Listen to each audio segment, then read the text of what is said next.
Bonjour à toutes et à tous, bienvenue dans Smart Impact. C'est, vous le savez, l'émission de la transformation environnementale et sociétale de notre économie. Voici le sommaire. Mon invité, c'est Laurent de Gabriel, le directeur général de l'Institut français des administrateurs. On parlera de gouvernance responsable, on parlera de bonnes pratiques à généraliser. Le débat de l'émission, il sera consacré à la fraude au diagnostic de performance énergétique. 16% seraient surévalués des DPE de complaisance qui concernent environ 1 300 000 logements. Et puis dans notre rubrique consacrée aux startups à impact, je vous présenterai Agrosphère. C'est une plateforme qui met en relation l'industrie agroalimentaire et des agriculteurs en Afrique. Voilà pour les titres, on a 30 minutes pour les développer. C'est parti.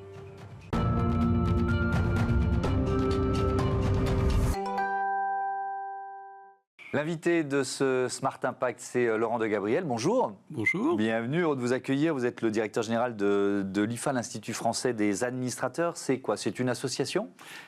C'est une association. D'abord, merci beaucoup de m'accueillir aujourd'hui. Ravi d'être avec vous.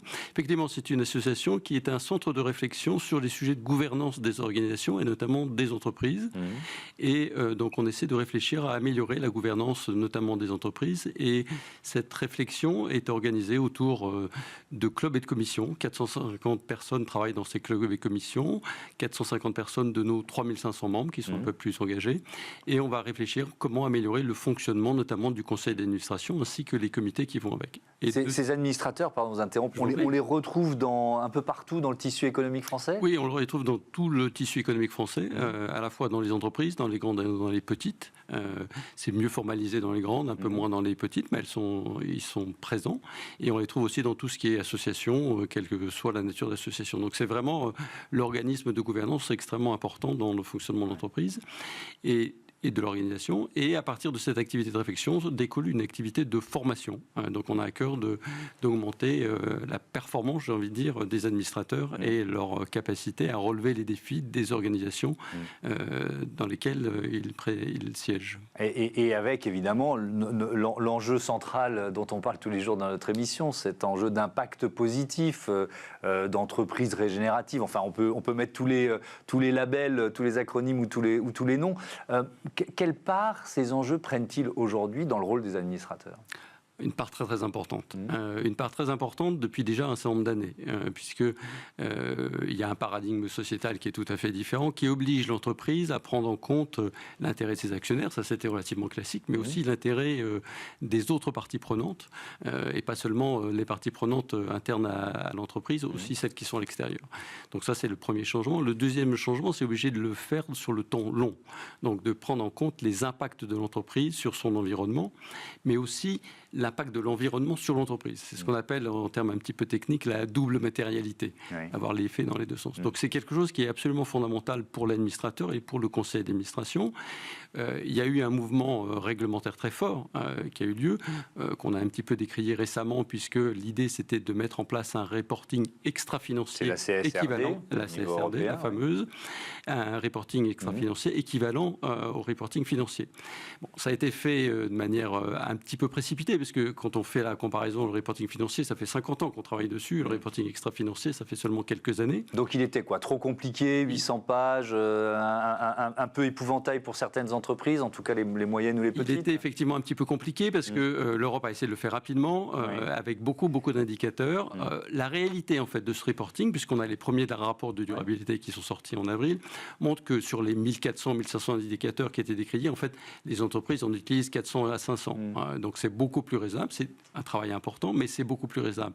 Et c'est fondamental pour l'administrateur et le conseil d'administration parce que ça lui donne et ça leur donne des informations tout à fait cruciales pour leur transformation. Et pourtant, l'Europe a appuyé sur le frein. Alors c'est lié au vote des électeurs aux européennes de juin dernier.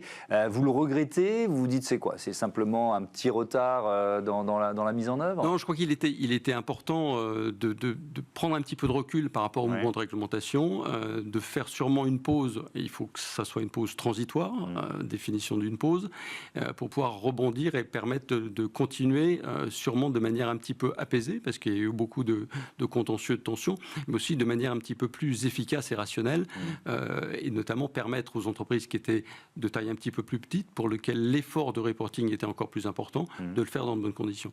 Mais il ne faut pas que ça soit une pause structurelle, il ne faut pas que ça remette en cause à la fois l'obligation pour l'entreprise de se transformer et l'obligation pour les administrateurs, au conseil d'administration, de piloter cette transformation avec les équipes, bien sûr, opérationnelles. La gouvernance actuelle, telle qu'elle est mise en œuvre, elle permet d'assurer cette cohérence entre la performance économique, mais aussi environnementale et sociétale, ou alors il y a des leviers d'amélioration quand même? Non, la gouvernance le permet. Ce qui était un petit peu manquant, c'était le reporting extra-financier, puisque vous aviez d'un côté des indicateurs financiers très précis. On était un peu dans le flou, quoi. On était un petit peu dans le flou. Ouais. Maintenant, on a véritablement l'information, les leviers de l'information, et les parties prenantes, et notamment les actionnaires, peuvent avoir cette information. Donc, le conseil d'administration et les administrateurs ont à peu près tous les outils nécessaires pour pouvoir mener cette transformation. Il faut qu'ils s'en emparent dans tous les sens du terme, et il faut qu'ils puissent l'utiliser pour mener cette transformation. Est-ce que vous voyez de plus en plus, alors il y a évidemment des directeurs ou des directrices en charge de la RSE ou de l'ESG, mais est-ce que vous voyez ces enjeux de responsabilité sociétale, environnementale devenir de plus en plus stratégiques? Parce que finalement, vous avez un poste d'observation assez central. Oui, alors absolument. C'est des enjeux qui ont complètement intégré le conseil d'administration par différents points de vue. Et on avait fait d'ailleurs un certain nombre de recommandations, on a fait 9 recommandations là-dessus. La première, c'est que les administrateurs se forment à ces sujets-là, ils l'ont fait. Ensuite, il faut qu'ils puissent traiter ces sujets de manière tout à fait transversale. Donc on va de la stratégie jusqu'à la rémunération de l'équipe de direction, par exemple. Il est important que la performance de l'équipe de direction soit indexée sur cette performance durable.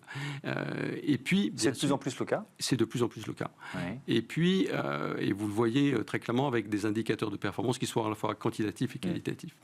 Et puis, dernier aspect, il faut organiser la gouvernance autour du conseil d'administration avec des comités ESG, des comités stratégiques qui prennent la forme ESG. Donc, tout ça s'est mis en place, se met en place. Il manquait ces indicateurs sont là. Et donc, des discussions dans le conseil et le pilotage de la transformation va pouvoir se faire de manière beaucoup plus rigoureuse. Et c'est ce qu'on est en train de voir. Mais ce comité ESG, comment faire qu'il ne soit pas, vous voyez ce que je veux dire, un petit peu sur le côté, quoi. Bon, ok, d'accord, vous nous parlez de responsabilité sociale et environnementale. Ok, et puis on passe aux choses sérieuses. Effectivement, c'est un risque. L'obligation de reporting extra-financier est une responsabilité du conseil d'administration. Donc les enjeux ESG, s'il y avait eu une tentation qu'on n'a pas trop perçue de les cantonner dans un comité secondaire, reviennent de plein pied dans le conseil d'administration, dans sa discussion. Et à partir de là, il faut aussi voir que la responsabilité collective du conseil d'administration et l'obligation de diligence, pour reprendre un terme un petit peu technique, de l'administrateur est fondamentale. Vous parliez de formation. Quelle formation vous proposez? Alors, on propose toutes sortes de formations, à la fois des formations certifiantes un petit peu longues qui permettent à un nouvel administrateur de mieux appréhender son rôle. Et donc, c'est des formations qu'on fait avec un certain nombre de partenaires académiques sur ces mois. Et puis, des formations un petit peu plus ad hoc sur des problématiques ou des situations, à la fois sur mesure et un petit peu standardisées. Donc, on a une quarantaine de formations au total sur notre catalogue et on forme sur certaines plus de 500 personnes par an. Avec des formations spécifiques sur les enjeux Évidemment. Et notamment sur la résistance au choc, parce que c'est aussi ça, l'enjeu des entreprises, c'est de se préparer aux aléas climatiques, etc., etc. Donc ça fait partie des formations. Absolument, absolument. C'est véritablement ce principe de double matérialité. Quels vont être les chocs, pour reprendre votre expression, sur l'entreprise, de l'environnement, et ils sont nombreux. Quels vont être aussi l'impact de cette entreprise sur l'environnement. Et il faut, et c'est ça qui est important, le mesurer à la fois en termes de risque, c'est un peu ce qu'on a à l'esprit, mais aussi d'opportunités. Il y a des possibilités de transformer votre modèle économique, votre offre de produits, votre offre de services, et c'est ça qui est important. Et avoir ces indicateurs extra-financiers va permettre de piloter beaucoup plus cette transformation et d'impacter directement sur la stratégie. Et c'est pour ça qu'il nous paraît intéressant, on a beaucoup parlé de la CSRD, comme vous l'avez dit, comme un exercice de conformité bureaucratique. Oui. Pour nous, c'est beaucoup plus qu'un exercice de conformité, c'est un exercice de transformation. Il faut positiver l'exercice, en fait, c'est ce que j'entends dans ce que vous dites. Exactement. Et on l'a bien vu, les entreprises, alors souvent des entreprises de taille plus importante qui étaient un peu plus préparées, l'ont pris dans de bonnes conditions. Celles qui étaient moins bien préparées, souvent de taille un peu plus petite, ont eu plus de difficultés. D'où le fait qu'on peut décaler le calendrier et que ça fait plutôt sens. Si on ne remet pas en cause la finalité de l'exercice et la dynamique qu'il y a derrière. Avec, effectivement, dans l'idée, on discutait de ça avec le patron de Crédit Mutuel Alliance Fédérale. Lui, alors, il porte ce modèle-là, mais lui, il dit que c'est même un gage de rentabilité supplémentaire. Est-ce que ça va jusque-là, l'intégration des enjeux de RSE à la stratégie des entreprises? Ça peut aller jusque-là. Et assurément, à terme, ça le fera. Simplement, il peut y avoir une partie à court terme qui amène à sacrifier. Ça coûte d'abord de l'argent? Ça coûte de l'argent en termes de reporting, parce qu'il faut mettre en place des équipes. Donc ça, il y a un investissement. Ça peut aussi coûter de l'argent si vous êtes amené à faire un certain nombre de choix douloureux, de réduire un certain nombre d'activités qui ont un impact défavorable sur... Mais c'est aussi porteur d'opportunités à terme. Et puis, en termes d'image de l'entreprise, d'interaction avec les parties prenantes, de recrutement aussi, parce que c'est aussi une préoccupation que les jeunes générations mettent très haut dans leur agenda personnel. Donc, il peut y avoir des coûts court terme, mais c'est très souvent porteur d'opportunités. Merci beaucoup Laurent de Gabriel et à bientôt sur Bismart for Change. C'est l'heure du débat de ce Smart Impact, la difficile mise en place des DPE, les diagnostics de performance énergétique.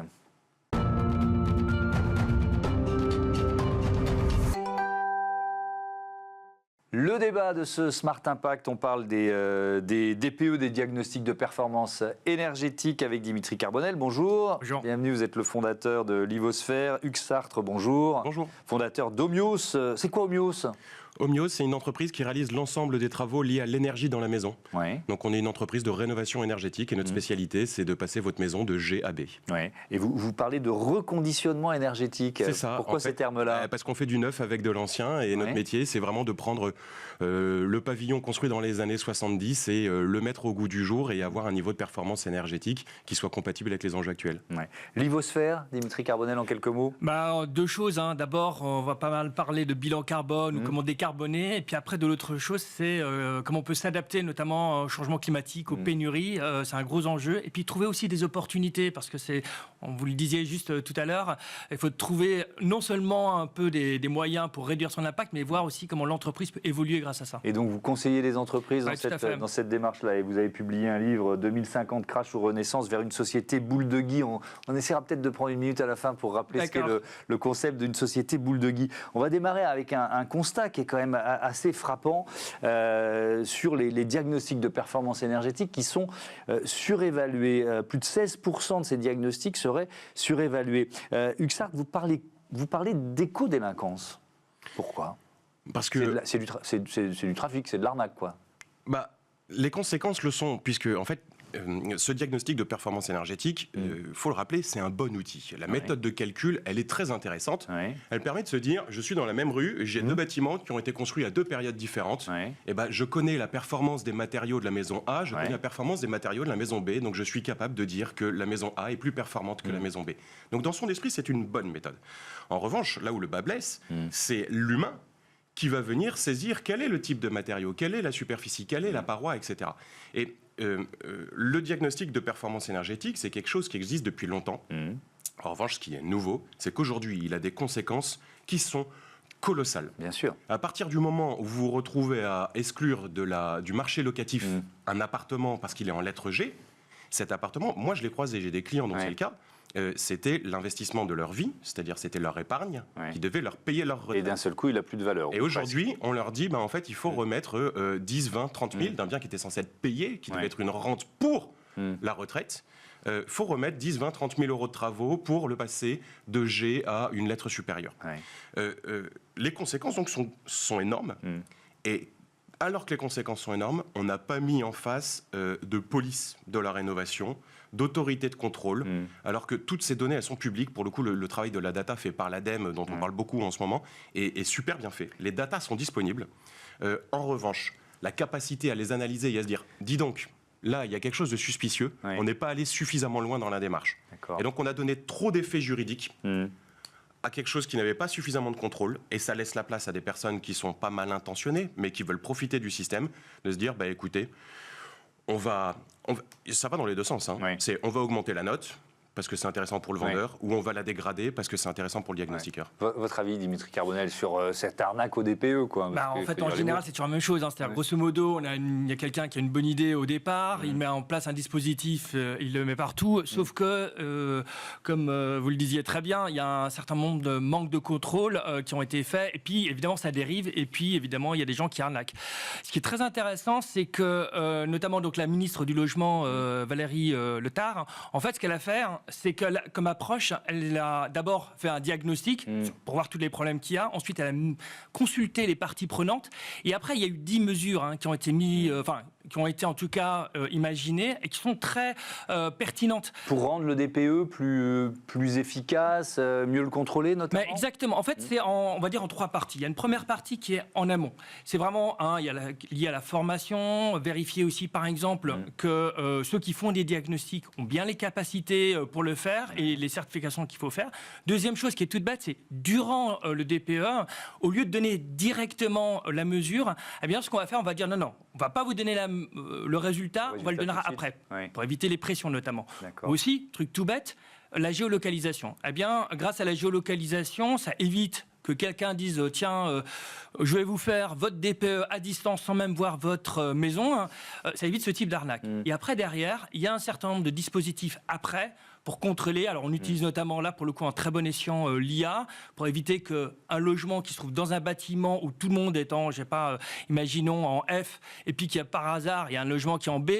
C'est bizarre, il y a sans doute un loup. Et donc là, on peut aller contrôler. Exactement. Ça, il y a aussi ça facilite un contrôle plus précis. Je reviens vers vous. Votre avis sur ces 10 mesures dont parle Dimitri Carbonel, est-ce que ça permet de remettre un peu de clarté dans l'utilisation du DPE et d'éviter justement ces DPE surévalués ou sous-évalués? Alors, c'est des mesures qui me semblent effectivement frapper au coin du bon sens. J'aime bien cette idée de géolocalisation, de mesurer la durée de l'intervention. C'est des choses qui sont assez intéressantes.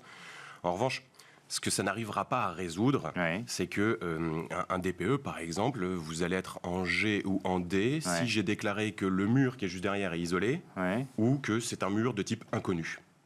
Voilà. Et ça, c'est vraiment, vous allez passer de G à D à peu près sur juste cette variation-là. Il n'y aura jamais aucun contrôle qui poussera un opérateur à dire bon allez, Madame Martin, je vous arrange, je vous dis qu'il est isolé, mais en fait il ne l'est pas. Et donc, ce qui doit émerger, c'est un secteur privé qui s'empare d'un nouveau marché. Donc c'est vos métiers, quoi. Ce qui va émerger, c'est des entreprises, finalement, de vérification de DPE, mais pas tant par la data que par le déplacement. Mais vous accepteriez ça? C'est-à-dire que vous, votre métier, c'est d'améliorer la performance énergétique. Je le réalise déjà pour des clients en région parisienne qui m'appellent en me disant ce DPE me paraît curieux. Je le regarde, je fais c'est très simple. Si ce mur est vraiment isolé, vous êtes en D. S'il n'est pas isolé, vous êtes en G. D'accord. Et là, je propose une prestation où je me déplace et je vais venir faire un carottage de contrôle dans lequel je vais prendre toutes les photos qui permettent de dire ce mur, il est fabriqué comme ça. Et voilà donc les éléments à rentrer dans le diagnostic. Et c'est le diagnostiqueur qui prendra sa responsabilité de dire effectivement, maintenant qu'on me l'a prouvé, je peux dire que le mur est constitué de telle manière ou telle manière. Mais ce marché-là doit émerger parce que on ne pourra jamais être derrière chaque diagnostiqueur, vérifier qu'il a dit la réalité de ce qu'il voyait. Votre métier, c'est de passer de GF à C ou D, quoi, c'est ça? BC plutôt, ouais. On peut gagner autant d'efficacité énergétique, mais en dépensant combien? Parce que ça va être ça la question. Alors, je vais vous faire plusieurs distinctions. Je vais exclure tout ce qui est construit avant 1948. Ok, ça c'est vraiment un autre sujet. C'est le bâti ancien traditionnel. Je vais prendre ce qui est construit après et vu qu'on est en ville, je vais me concentrer sur la partie appartement. Les gros facteurs, c'est l'enveloppe, donc la capacité d'avoir des murs isolés. Ce qui à Paris est très compliqué par l'extérieur. Et ça, on a des AG de copro qui nous diront bah non, on refuse, ou une décision de la mairie qui dit non, on refuse.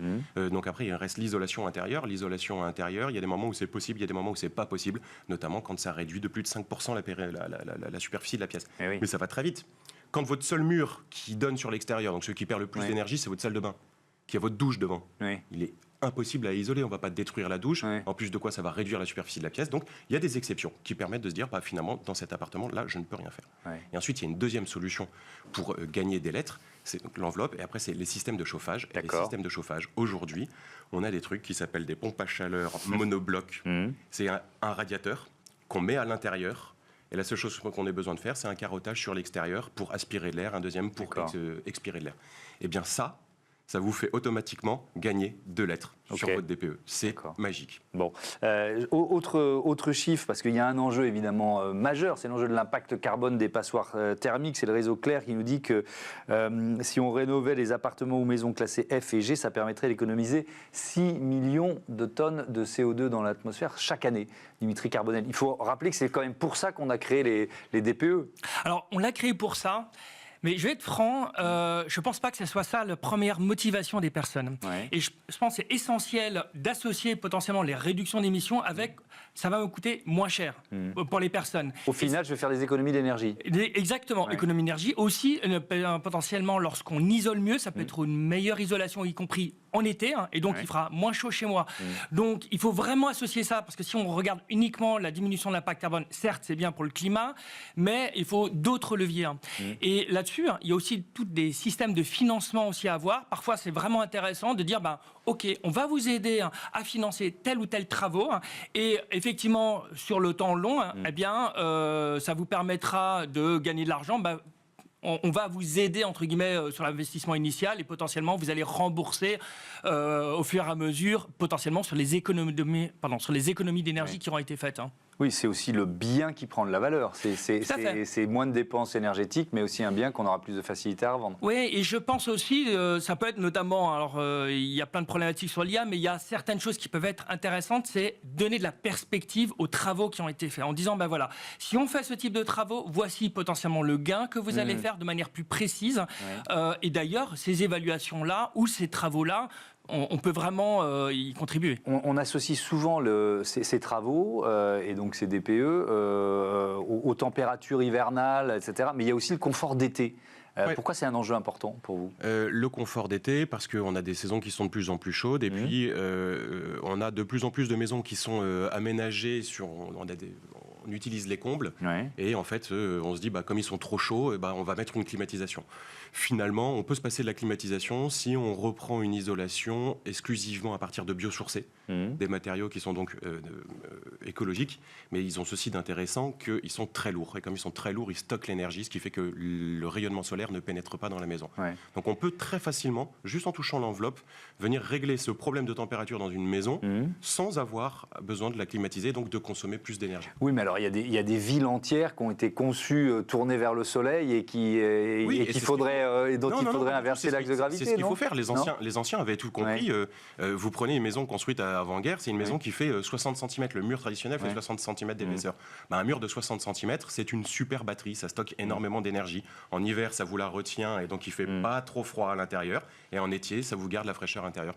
Et pour rebondir sur cette notion de valeur verte, aujourd'hui, on a effectivement une étude des notaires qui démontre sur les 5 dernières années que une maison en B ou en C va se vendre plus cher qu'une maison en G ou en F, et particulièrement les maisons chauffées au fioul. Pour une raison très pragmatique, c'est que quand vous avez un particulier qui cherche sur une plateforme d'achat une maison, qui coche la case chauffée au fioul ? Personne. Donc vous avez votre maison qui est chauffée au fioul, c'est fini, en fait, elle est hors marché. Vous êtes en G parce qu'elle a un bilan carbone pourri, et en plus de quoi, personne n'en veut. Donc il y a une vraie augmentation à la rénovation énergétique. Merci beaucoup à tous les deux et à bientôt sur Be Smart for Change. On passe tout de suite à notre rubrique Startup.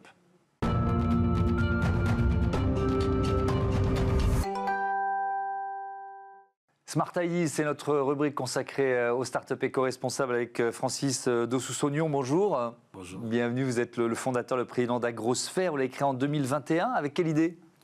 Alors, c'est parti d'un constat personnel, en fait.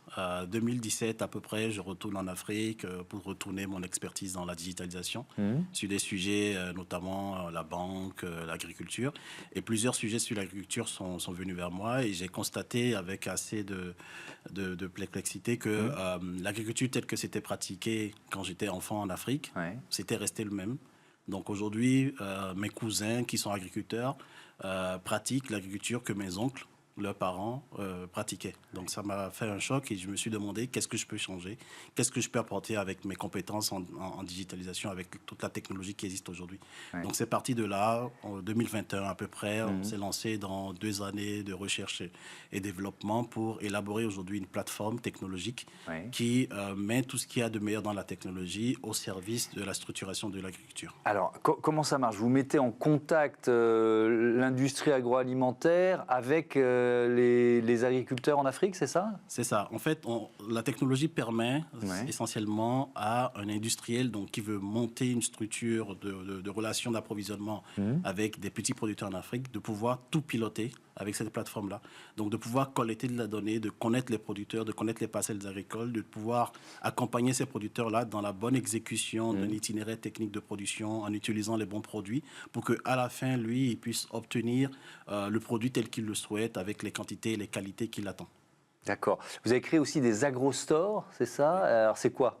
Là, c'est un espace physique C'est ça. On a vite compris, une fois qu'on a mis notre technologie dans la main d'un certain nombre d'acteurs opérationnels sur le terrain, que pour avoir le vrai impact qu'on voulait, donc vraiment transformer l'agriculture du cœur depuis le producteur, il faudrait qu'on soit plus présent. Au-delà même de la présence, il faudrait qu'on ait une réelle proximité.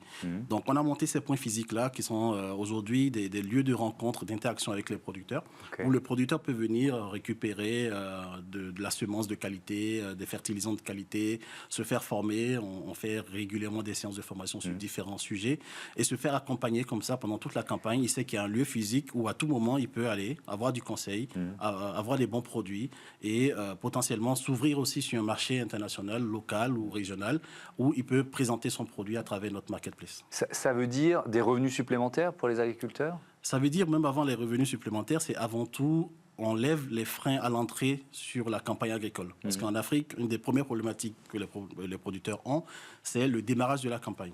Est-ce que j'ai les moyens d'acheter la semence, même de préparer le terrain? Donc, il faut déplacer certaines fois des machines agricoles pour préparer le terrain. Donc, on lève déjà ce frein-là parce qu'on va intégrer dans notre accompagnement l'accès à la semence, l'accès aux fertilisants, l'accès aux machines agricoles lorsqu'il faut, ainsi de suite. Donc, ça fait que... Ça veut dire qu'il est préfinancé par l'industrie agroalimentaire, cet accès? Il est préfinancé donc, par rapport à la valeur du produit final qu'il va mettre sur le marché.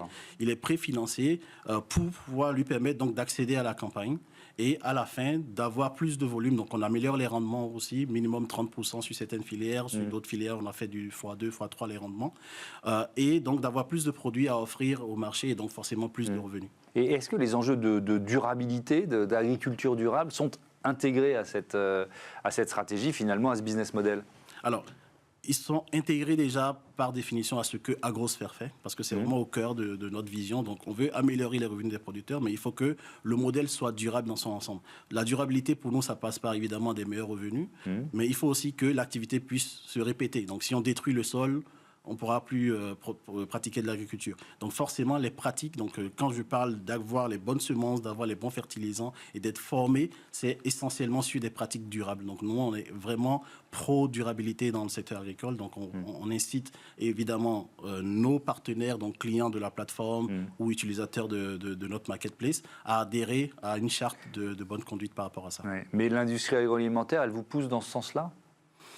Certains acteurs aussi, clairement, plus ou moins eux-mêmes poussés pour certains par des réglementations européennes qui évoluent.